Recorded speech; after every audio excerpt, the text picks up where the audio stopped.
PlayStation 5 and backwards compatibility. Let's go ahead and discuss that and see what the future holds for us.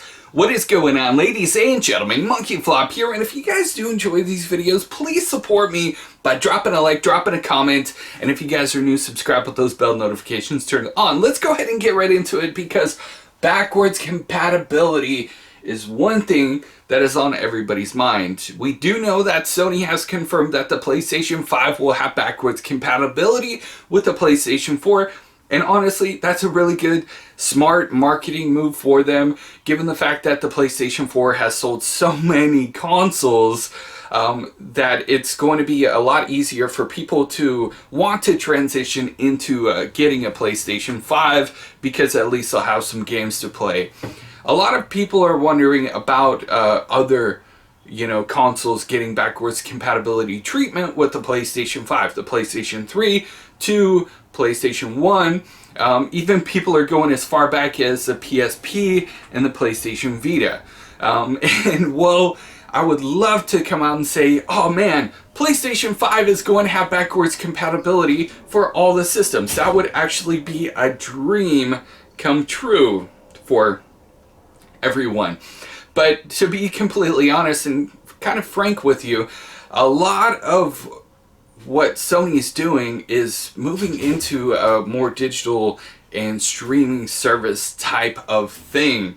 We look at the PlayStation Now. Currently, they are heavily marketing it. They are making it to where the PlayStation fans and gamers alike are more likely to subscribe to that service. They've cut in the cost for that. They've done so much to make it appealing to where people want to subscribe. It was so long where PlayStation Now was just like kind of not even looked at or touched by so many people, even though they did have some good games, but a lot of people just didn't really care. And all of a sudden, Sony and PlayStation is focusing on PlayStation Now.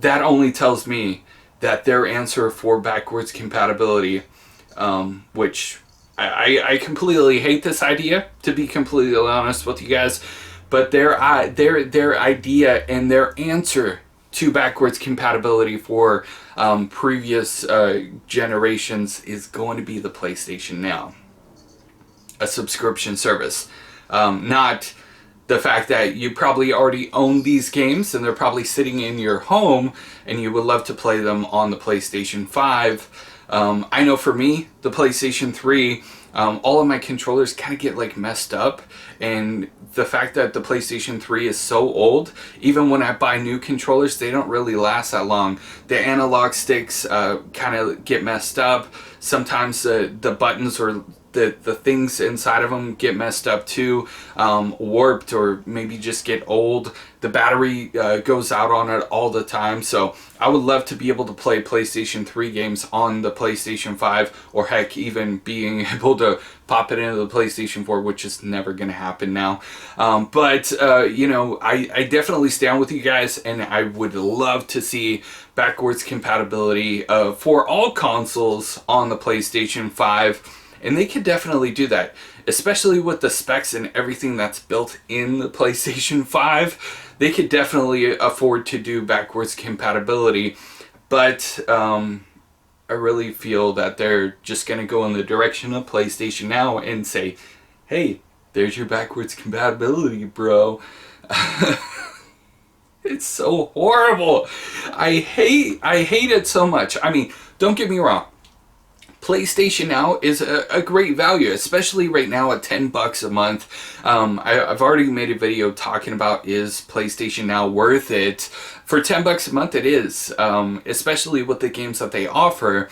I really don't like how they're rotating games in and out every 3 months, but at the same time it kind of makes sense, because they can't just offer all of the games on a PlayStation Now subscription for $10 a month, but at the same time, it's a sticky situation that I wish.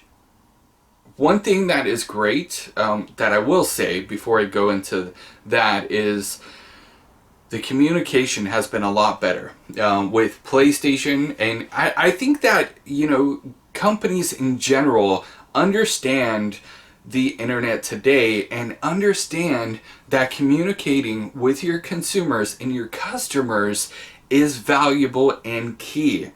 And the fact that Sony and PlayStation are communicating a lot more than we've seen in previous years is amazing. It's completely and totally awesome. The things that they don't communicate is either they don't have an answer for, or the answer is gonna be something that we don't like. So the answer that they give us is backwards compatibility on the PlayStation 4. That's the only thing. If they were planning on doing backwards compatibility for PlayStation 3, 2, 1, PlayStation PSP, PlayStation Portable, and the PlayStation Vita, then they would have announced that. They would have said that. I really wish this wasn't the situation. I really wish we could make an awesome video and just talk about how great it will be to play all of those games on the PlayStation 5.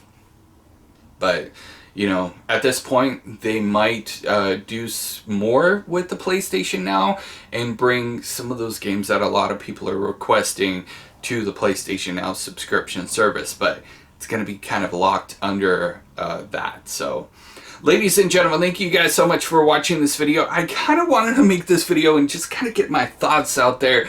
And this is a conversation piece, so let me know your guys' honest opinions in those comments down below. Do you guys think that Sony and PlayStation is just going to surprise us and be like, guess what? There's backwards compatibility for all consoles on the PlayStation 5? Or do you guys think that it's kind of like a dead end and the PlayStation 4 is the only thing that's going to get backwards compatibility support, and then the rest is going to rely on PlayStation Now? So please let me know in those comments down below. Thank you guys so much for watching this video. I appreciate the continuous support, and I will see you guys in the next news update. You guys are freaking awesome.